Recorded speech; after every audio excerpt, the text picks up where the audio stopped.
Okay, sorted. Yeah, man, she's so cute, huh? You forget what it's like when they're little like that. It's awesome. I It's like know. having a wee pet almost. That's just what you hear parents saying all the time, isn't it? And Really. it's a good reminder just to like make the most of it while she's like that. I thought today though, I was in a cafe and I was thinking, isn't it funny that like no one says before you have a kid, enjoy every minute, right?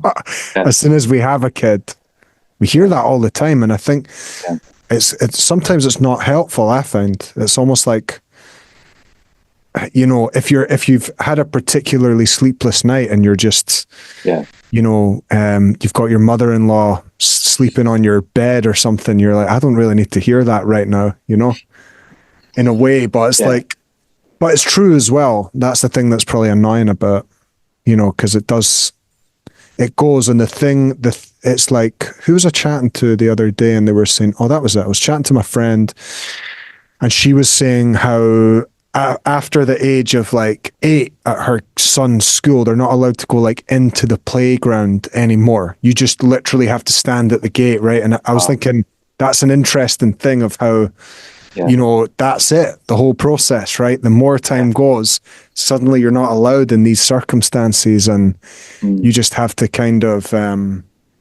you get edged out basically. It's a So, gradual separation process, isn't it? Over right. 18 years.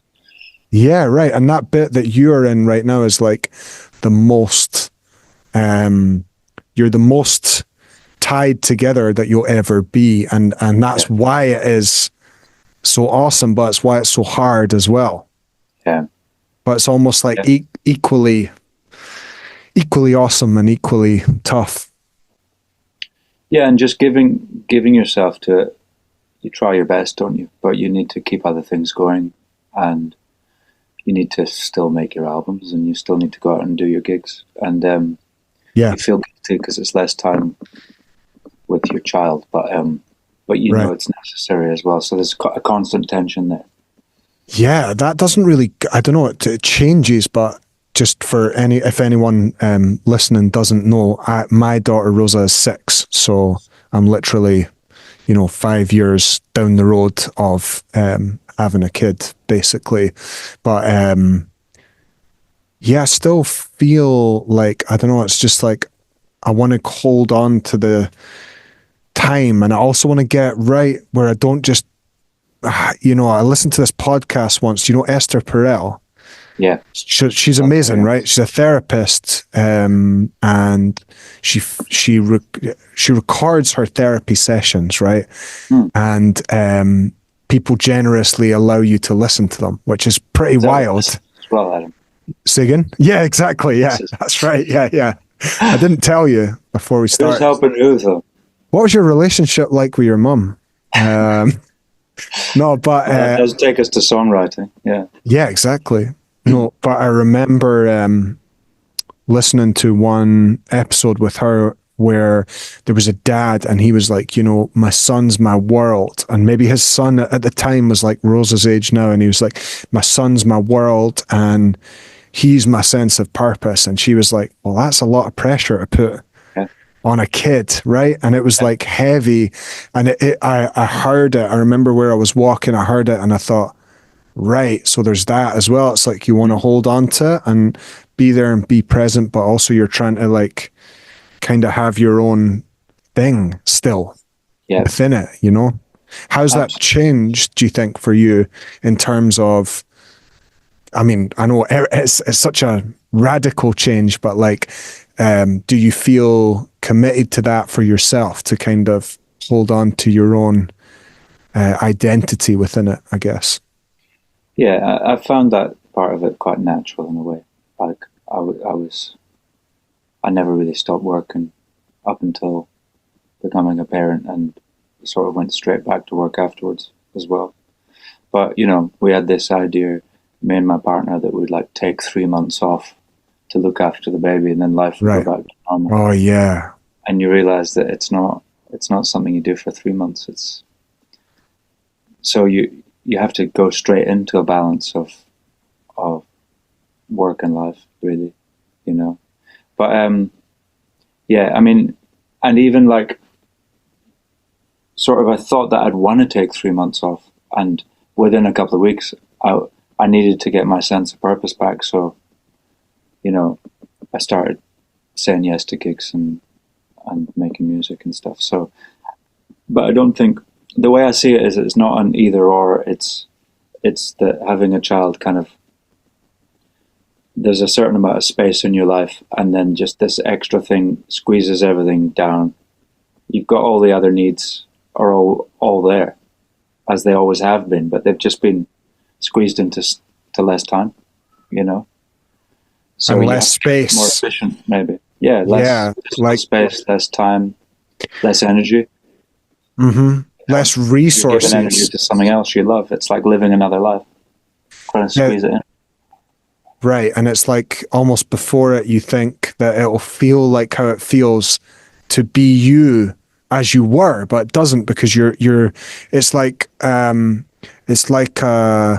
says, "Oh, you're going to lift this 2 pound weight," and you go, "I can do that," but then they go, "But now you've also got 50-pound weights on your back, and now you have to lift the weight, right?" So you're doing it with literally less sleep, and there's the financial constraints, and there's kind of the time constraints, and all of it. It just feels more intense. Everything feels more like, when I say pressure, by the way, I don't even really mean it negatively. I just mean as a descriptive word of it, as an experience. I would say it feels like there's more pressure, or I felt like there was more pressure, I guess, and I still feel like that now, but I think it does. I don't know. You seem like very calm, because obviously I speak to you regularly outside of this, and you seem, I guess, because you were what age when you had Juno? 42. 42, I think that's I think there's something to that, I do think that there's something to that. Yeah, I've heard from parents who did it much younger that they felt less prepared and less in control of what was going on. It's hard to really see a difference between me now and me 10 years ago, but there must be, because we grow up, don't we? But yeah, feeling prepared, feeling ready, feeling obviously we get more on top of our careers as we get older, you'd hope, as well. Yeah. So you've got some sort of stability in your career a bit later in life as well, and you've got a bit more stability at home and stuff like that, hopefully, but right. You sort of try to get yourself ready, and my partner Fiona's been, in her own words, she's been sort of getting ready for it for the last 10, 15 years. Yeah. Knowing that she'd want to do that at some point. So yeah, you do all the other things you want to do, hopefully, or you do a good amount of it that you can't say I never got to do that, which helps. You feel a bit more relaxed about it all. Yeah, go on, sorry. No, I mean, now I'm on another thought, actually, which is from what you said there, which is I remember my mum saying when my granddad died, she said, well, he did everything he wanted to do, right? And that was how she explained this kind of unexplainable thing to me at that time, right? But I think actually to become a parent is a death of sorts, right? It's like the person from before goes, right? So I think it makes sense what you're saying, in the sense of there's been there's this idea, I can't remember where I heard this, but said that life's like two mountains, and the first mountain you climb is your own, and the second is community, other people. That feels true for me. I think there's some resonance in that I'd say getting into, what am I, 34, so I'm moving into another kind of phase, and it feels like that sense of harmony becomes increasingly important to me in a way that it wasn't really when I was younger. It was very much if I think about my first albums, I guess it was just a very narrow kind of focus in a way. And it probably has to be, but I guess for you, does that feel different in the songwriting, in the music, in the albums? Does it feel like that first album to, I guess, even the one you're making now? How does that feel? How does that feel in terms of that that focus and what you're focused on, and how you're relating to other people within the work, I guess? Yeah, totally. I mean, it's funny that you say you're 34, actually, because I've always thought of 34 as my favorite age. No way. I think like, and I don't want to define how your life path's going to go, but I saw it as the top of the hill, actually, but not as in like you start coming back down off it, but it's definitely where a plateau starts somehow. It's like it was the first age where I felt like I really knew who I was, and I was less worried about what other people thought of me and all that sort of stuff. But it was also a time that I had a lot of fun in my life, and it was like that was like the height of my wild years, let's say. Like I love it. a lot of adventures and a lot of freedom and sort of crazy living. Yeah, I mean, there's that whole thing where you kind of go like, you've got to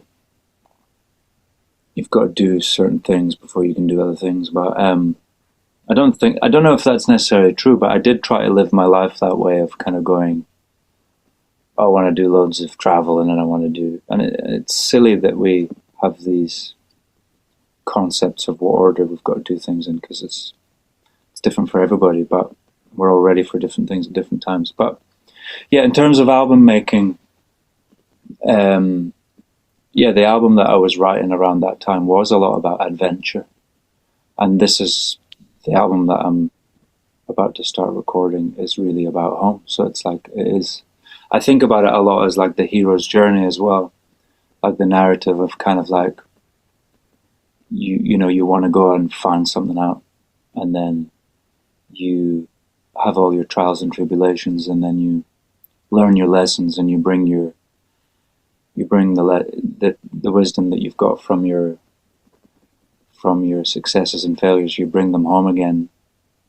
And whether that home is your hometown, which for me it is partially, but also it's kind of like fatherhood is sort of like bringing it home, because it's like, then you become the home, because right. You've done the adventure. Right. So yeah, there's definitely a big part of that makes me feel more ready. I mean, even if you talked to me 3 or 4 years ago, I would have said to you that I don't know if I want to have kids. Right. That was in my late 30s. Yeah. But now it's clear to me, So it's funny that it's one of those things that you never think you want to leave the city and you're going to want to live in the countryside. But like, life does have its patterns where you kind of, you have to accept some of the inevitability of aging and stuff, and what you're ready for at different times. Still not ready to leave the city, but I think I probably will want to at some point, but who knows?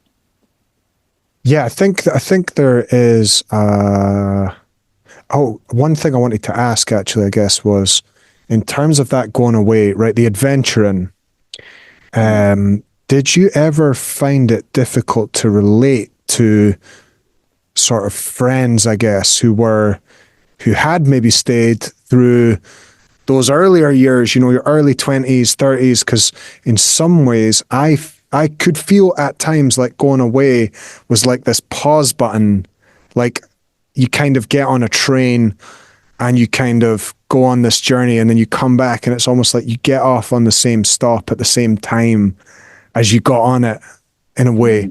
And did you ever, because one of the really nice things I've found about being a parent is like being able to just build those connections, build those roots within a community. And I think on some level, I always wanted that. And I think I was trying to create that with gigs.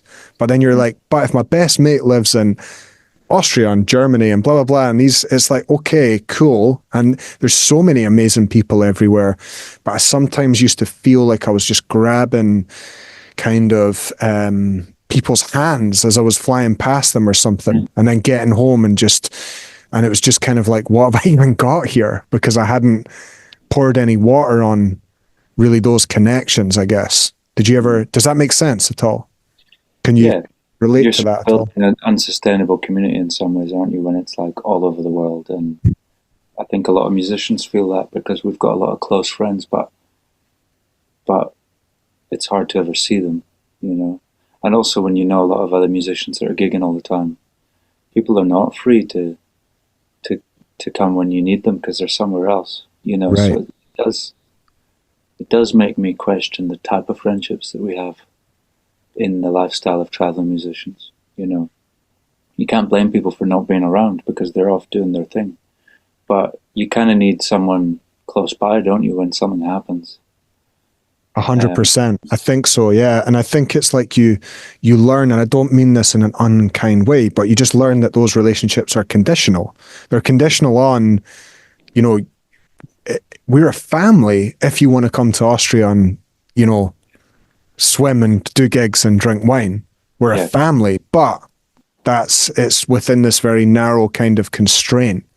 But I think sometimes it's a thing in creative industries that like you cobble together these families for like a tour or an album or a film or whatever, and it's so intense and you're so connected, and then it's like, you know, and it's gone, kind of. And obviously it's like living with someone. You're always going to have that close, you're going to have that kind of familial quality to your connection on some level, but it is a strange thing, and it's something about parenthood that I really appreciate, is the opportunity to kind of build those different kinds of connections, and also to have a friendship circle where there's like everyone's doing very, very different jobs. I don't know how much of that you've experienced so far. While Juno's basically still like a tatty, you know, you can get her, take her about, kind of take her with you. But definitely would find it interesting to have Rosa go, I really like that guy.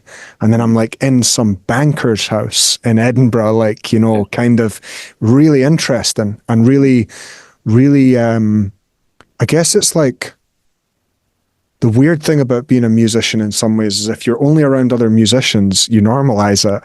But one of the gifts actually of having a kid and making other connections for me has been learning what a gift it is to have a craft and to have something that you're passionate about, because so many people don't. And that's made me more want to share that with not just like my music, but share the knowledge or share the kind of like permission that I'm able to give myself, right? Because it's interesting.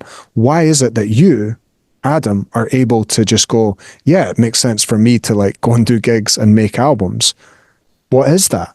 What do you think that is for you? And where do you think that started for you? Can you remember was that a decision where you thought, that's it, I'm going to do it now? Or what? What does that look like, do you think, for you?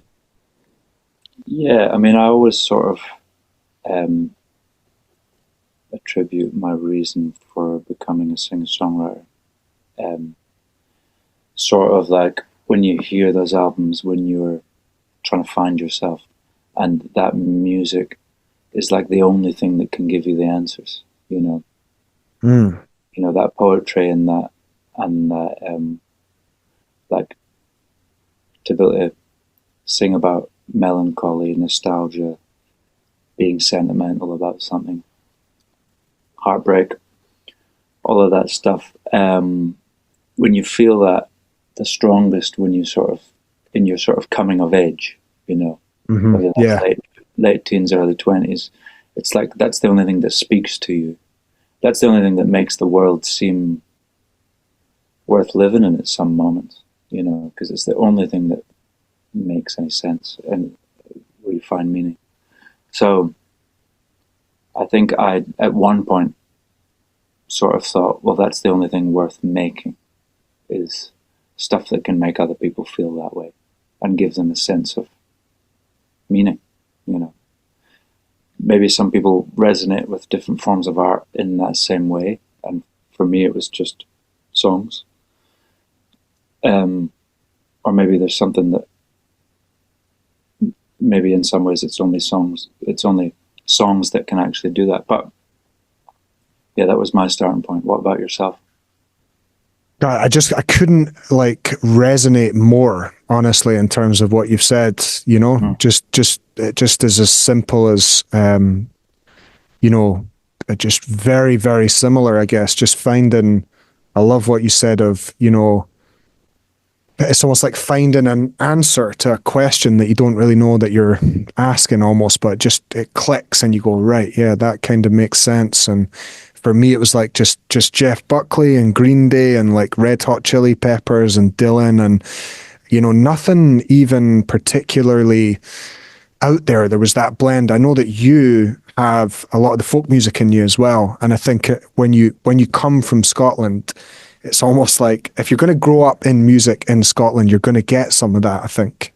I'm curious to hear more of what you think about that. But my experience was very much like it was just, you know, if someone's getting married, there's a fiddle. If someone's died, there's a fiddle. Yeah. You know what I mean? If there's a graduation, there's probably a fiddle.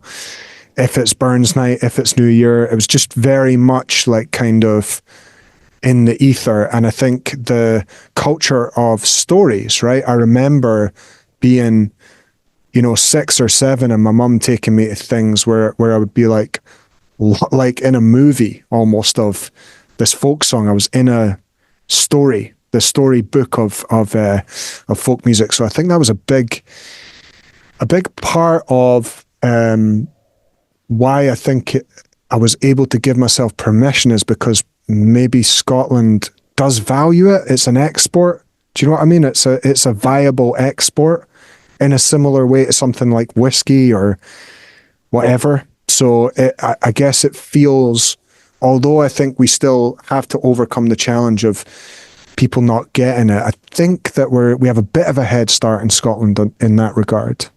What do you reckon? In terms of overcome people not getting the value of music or right songwriting. Yeah. Right.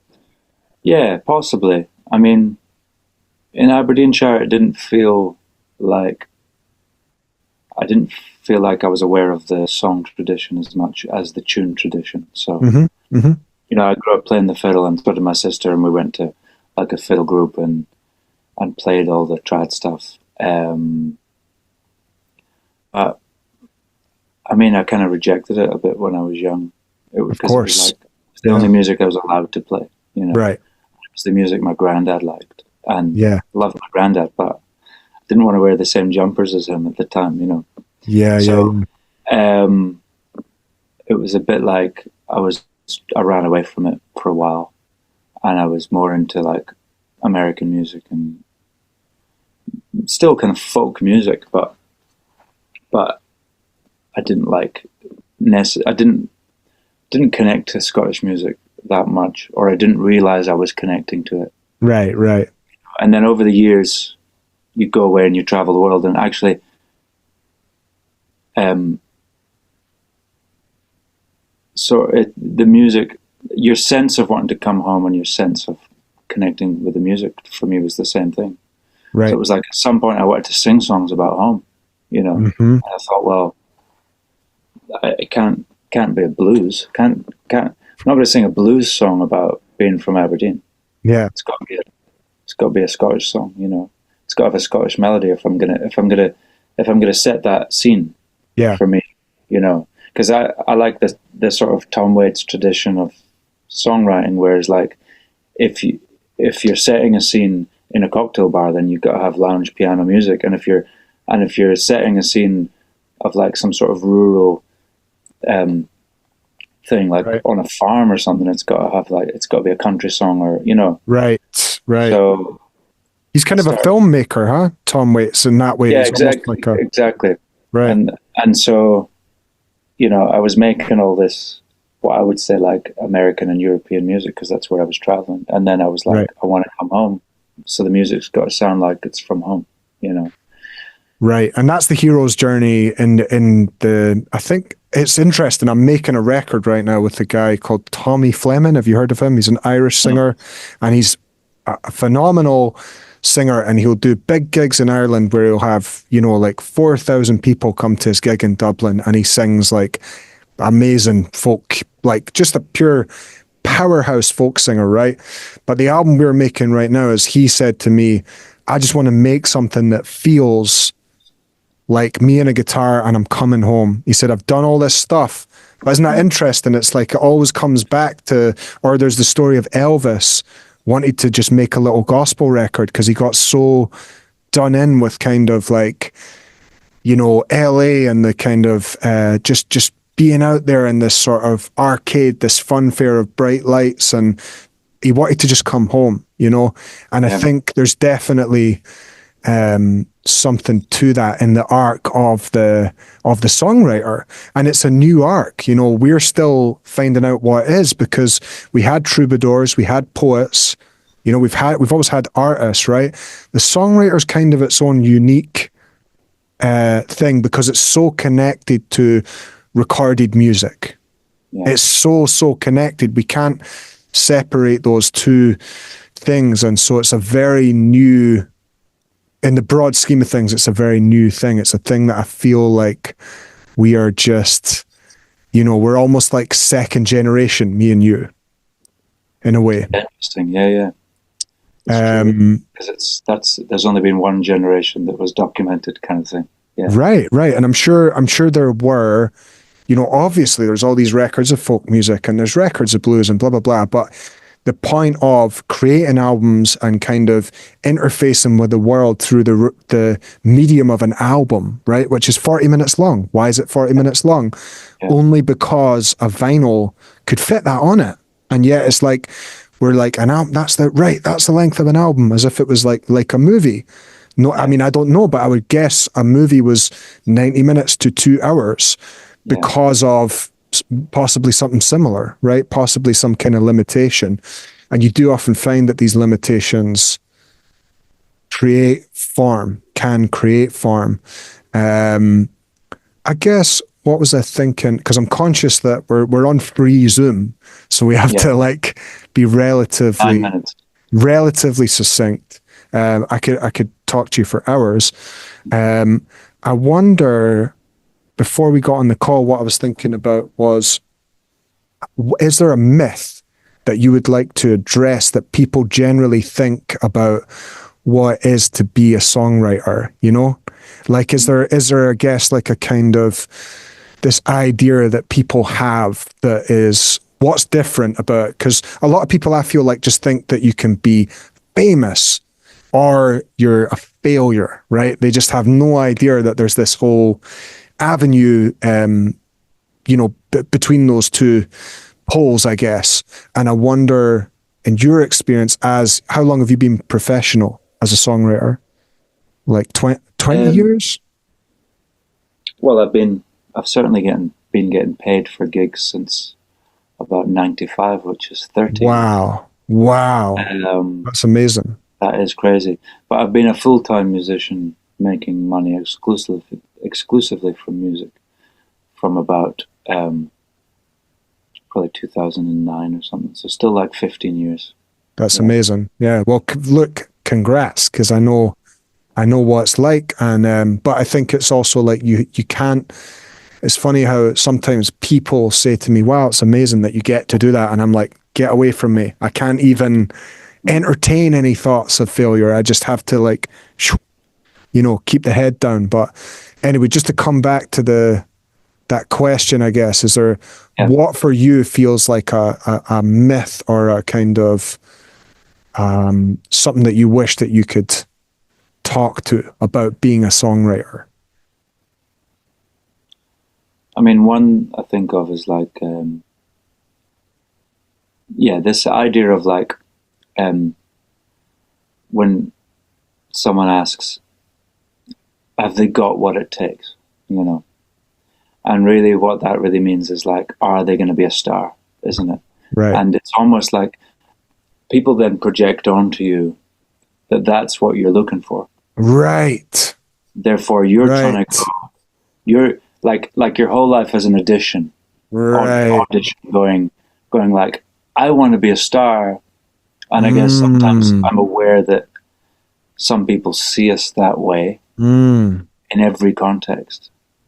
That's very interesting, dude. Very interesting. Because you could just be like a gardener. Do you know what I mean? Like, not every gardener needs to do Buckingham Palace. You could just be like, I'm a gardener. It's great. Yeah. I love it. Yeah.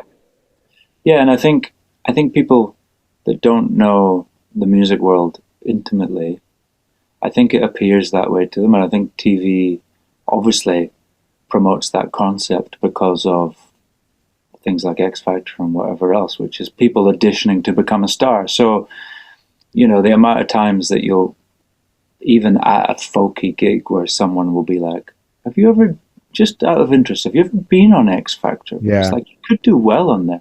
Oh, yeah. Yeah, so the myth is that that's what we're all hoping for. And it's not like it's completely untrue, like none of us have ever wanted to be successful. I mean, like, I'm sure we've all, like, had the thought of, like, wouldn't it be nice if I was recognized and I was given a Grammy or whatever? Right. But that's not it's not like if we don't get there, we're not going to do it. It's more like, well, of course, that would be nice. But just like the gardener, it would be nice if suddenly someone came and give them a gardening award, but it's not the thing that makes them do it. You know? I remember a guy saying once, your only business card is your bank card. I thought it was interesting, right? Because it's kind of like, do you know, if you look at the statistics on people who set out to, like, I'm going to be a musician and manage to do it, you know, for 15 years, 13 years, whatever, it's 5% of the people that set out to do it make it, right? So it's almost like, I really resonate with what you're saying, because I wish there was a way for us to celebrate that kind of invisible stuff, those invisible efforts, right?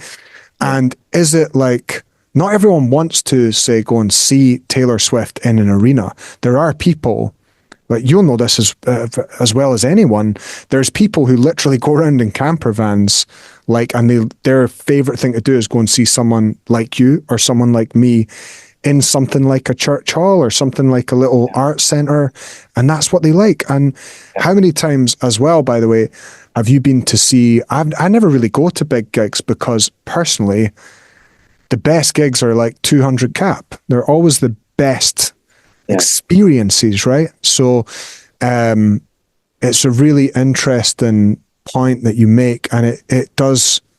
It also, by the way, another point is that most of the people that win on X Factor have done 20 years of work. Most of them.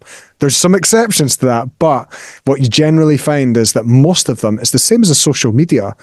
They'll go, oh wow, so you popped on social media from this one little story. No, it's work, work, work, and then stuff happens, right? So similarly, I think you know, it takes a long time to get good at something, doesn't it? And I'm just now 13 years in, starting to understand how to, like, do a gig even. You know, I feel like that's just getting better all the time. And to me, it's exciting to think about being 50 and being better, right? Rather than, oh, I'm a failure because I'm not at whatever. It's like, no, I'm getting better, you know, and that's exciting. Well, it's humbling, isn't it? Like, it's humbling how much we can always improve, how much we can always learn, whether it's about songwriting, whether it's about delivering a song, whether it's about playing live, all of that stuff. That's what keeps it interesting. And, you know, all the philosophers will be like, it's the journey, not the destination. But still, people assume that we're looking for the destination. Whereas actually, what we're enjoying is the journey, because we're on this pursuit of. And it's this thing as well, is like, if you love songs enough and you value them enough, you're willing to give your whole life just for the chance to write one great song, because that's how important songs are. So dude, just to be in the presence of songs for your whole life, that's a win. If you love song, that's what I feel like, is I love songs so much and I love recording and I love music so much that I'm happy to just keep putting myself in the pit just in case something cool happens. Yeah. And I don't even need something cool to happen. It can just be like, I spent 4 hours today in a studio. That's like 15-year-old Adam would love that, right? Yeah. Just getting a chance to try, isn't it? That's Right. That's one of the first privileges of it, for sure. You know, and having the time to do it. Like, I Right. often think, like, Yeah. like we're not in music for the money, but we need to Right. make money in order to afford the time to make music. To buy time. To buy time. Exactly. Now, that's what and I think the levels just keep going. James Cameron, the filmmaker, said, I used to want to get rich to have money, and now I want to get rich to make movies, right? And I think that says it beautifully. It's like you want the time. You want the time to do the activity. We're about to run out of time. Where can people find your music, Adam? I do have a website, which is reasonably updated, which is adambeattie.com. Not adambeattie.com. .com. adambeattie.com. That's ADAMBEATTIE. Or quite active on Instagram, and nowadays a wee bit on TikTok as well. Yes, sir. Yes, sir. And how many records are there up there for people on Spotify as well, Apple Music? Not to it's all on put there. words in your mouth. But 5 albums for streaming, and about to make my 6th album. Yeah. Beautiful. You can buy an album on Bandcamp if you want physical merch. Beautiful. CDs and records on Bandcamp. Beautiful, man. Well, listen, thank you. It's always a pleasure, and I'm glad that we managed to find a moment to do this. And yeah, it's great fun. I'll chat to you soon. Yeah. Thank you, Adam. Cheers, dude. Catch you soon. Ciao. See ya.